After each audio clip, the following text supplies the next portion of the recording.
Halo,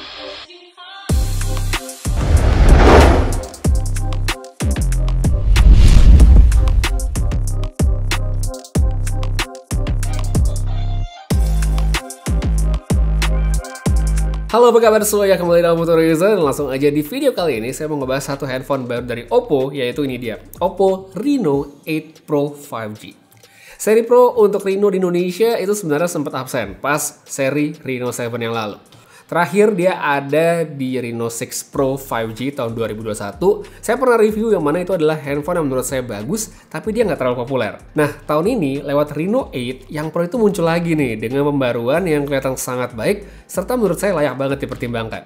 Saya sendiri udah pakai HP ini selama kurang lebih 2 minggu terakhir, dan menurut saya secara kualitas serta fitur-fiturnya ini tuh udah mepet banget sama flagship. Seperti biasa, ini adalah bagian-bagian yang bakal saya bahas di video kali ini, dan buat yang pengen tahu spesifik bagian tertentu, bisa langsung cek aja timestamp yang ada di deskripsi sekalian link untuk perangkatnya. Pertama-tama, seperti biasa, sekilas untuk desain. Reno 8 Pro 5G ini punya bentuk bagian belakang yang mirip sekali dengan Reno 8 5G, terkhusus untuk bagian kameranya. Cuma bedanya di versi Pro, bagian tersebut jadi jauh lebih besar, bahkan kalau dikasih garis tengah, itu udah lebih dari setengah. Kebayangkan gede banget. Suka atau enggak, ini sebenarnya balik lagi ke preferensi masing-masing, tapi kalau buat saya sendiri, yang ada di Reno 8 5G kemarin lebih ideal. Selain kamera yang gede, di sini juga kita bisa lihat salah satu nilai jual dari perangkatnya, yaitu kehadiran dari Mari Silicon X. Ini adalah custom NPU buatan Oppo untuk membantu pengolahan foto dan juga video. Sebelumnya, ini tuh ada di flagshipnya yaitu Oppo Find X5 Pro, dan sekarang diperkenalkan di kelas mid-range lewat Oppo Reno 8 Pro 5G. Yang ini tuh nggak ada Hasselblad ya, tapi bukan berarti hasilnya bakal nggak bagus. Entar ya, di belakang bakal saya lanjut bahas soal kameranya. Kita balik ke soal tampilan, Reno 8 Pro 5G ini bisa dikatakan sebuah perangkat yang punya ukuran cukup besar kalau kita bandingkan seperti misalnya dengan Find X5 Pro, Reno 8 5G, dan juga yang baru yaitu Reno 8Z. Meski demikian, ini tuh nggak sampai yang gede banget, dan menurut saya masih cukup nyaman untuk dipegang satu tangan, plus handphone tipis dan ringan. Tombol-tombol nggak ada yang berubah posisinya, seperti power itu ada di kanan, volume di sebelah kiri, USB-C sama speaker ada di bagian bawah, begitu pula dengan sensor sidik jari yang ada di layar.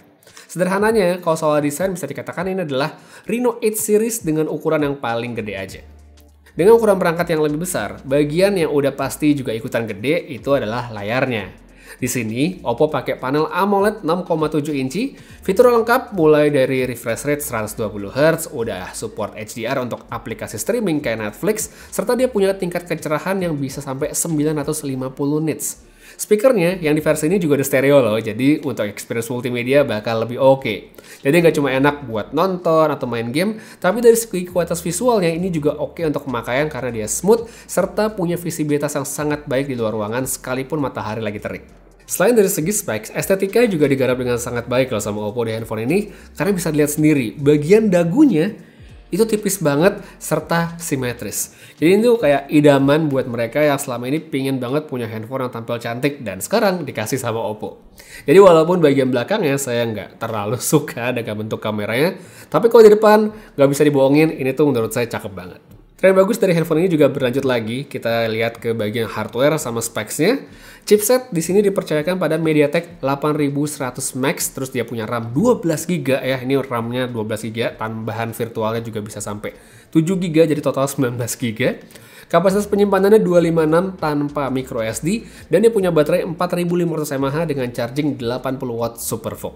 Ini adalah pertama kalinya saya cobain handphone dengan chipset tersebut ya dari MediaTek, dan hasilnya ternyata impresif banget.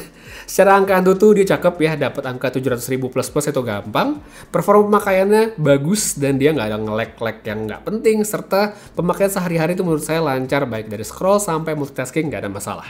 Untuk gaming di sini juga udah bagus karena dia udah bisa ngejalanin dengan lancar. Kalau game sehari-hari saya kayak misalnya Clash Royale atau main Tsubasa sih aman terkendali, nggak masalah.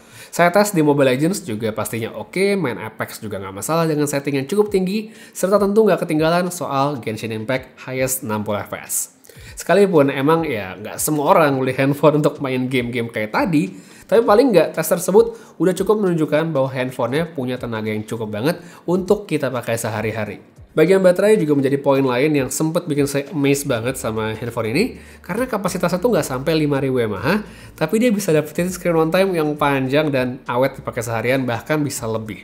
Seperti biasa, Oppo juga melengkapi handphone ini dengan fitur untuk menjaga battery health supaya memperpanjang usia baterainya hingga 1600 cycle atau pemakaian sekitar 4 tahun, dan juga ada yang namanya optimized night charger untuk yang ngecas sambil tinggal tidur.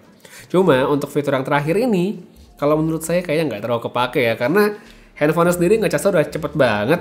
Jadi kalau misalnya ada kasus kayak kita bangun tidur handphone lowbat dan cuma punya waktu sedikit, ya menurut saya sih dicolok bentar, tinggal siap-siap itu aja udah cukup untuk mengisi baterainya. Jadi ya kalau yang night charger itu balik ke bagaimana habit masing-masing saat ngisi baterai. Sekarang sampai juga kita ke bagian kamera yang mana merupakan bagian unggulan nih dari Oppo Reno 8 Pro 5G dengan Mari Silicon X-nya. Di sini, Oppo menggunakan sensor IMX766 di lensa utama dengan resolusi 50 megapiksel, terus ditemani dengan lensa ultra wide dan juga makro.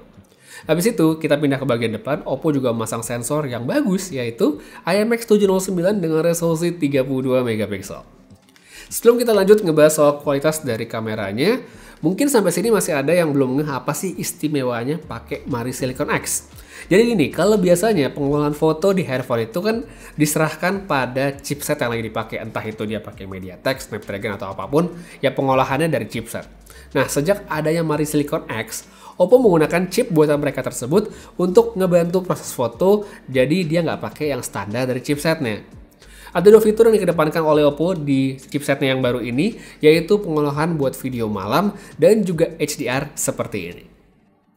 Sekarang baru deh kita lanjut ke bagian hasil fotonya. Oppo Reno 8 Pro 5G ini menurut saya sukses nunjukin kalau kameranya nggak cuma specs doang. Dapetin foto dengan detail yang baik bukan masalah di sini, terus dia punya dynamic range yang bagus sekali, entah itu pakai mode AI maupun enggak. Lensa ultrawide juga oke, meskipun kalau kita lihat dari segi kualitas ya seperti biasa, nggak akan sama dengan lensa yang utama. Habis itu kita pindah ke situasi low light, baru deh di sini saya bisa bilang kalau kualitasnya tuh oke banget. Saya awalnya nggak punya ekspektasi yang segininya, tapi pas saya coba baik itu outdoor maupun indoor, ternyata hasilnya cakep. Detailnya juga cukup terjaga, meskipun bukan yang tajam banget, tapi menurut saya udah keren. Kamera depan dia bisa dapetin foto yang baik pada kondisi cahaya yang terang maupun low light. Skin tone-nya oke selama fitur retouch yang buat ngalusin wajah itu kita matiin. Untuk low light juga nggak masalah, detailnya lebih soft, tapi tetap kelihatan bukan yang terbaik, tapi menurut saya udah lebih dari cukup untuk pemakaian sehari-hari. Next, untuk mode portrait, ya ini emang lagi gencar banget dipakai sama Oppo buat branding, dan menurut saya kelihatan bahwa semakin baik ya dengan fitur ini, semakin matang.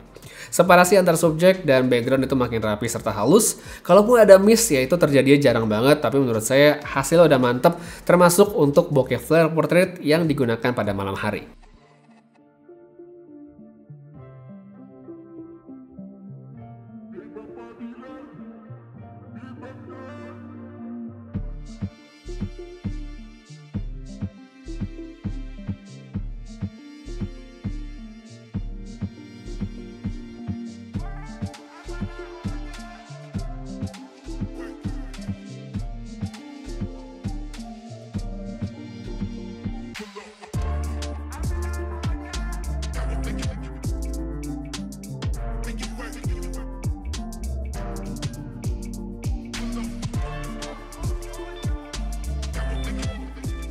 Oke, yang sekarang ini sampel kamera depannya Reno 8 Pro 5G pakai mode AI, jadi dia nggak ada stabilisasi seperti yang bisa dilihat sekarang. Jadi kalau direkam sambil jalan dia bakal shaky banget.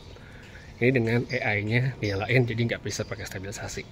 Kalau pakai stabilisasi jadinya kayak gini. Nah ini udah pakai stabilisasi, cuman AI-nya nggak bisa nyalain. Menurut kalian oke mana? Kita pindah ke kondisi low light habis ini.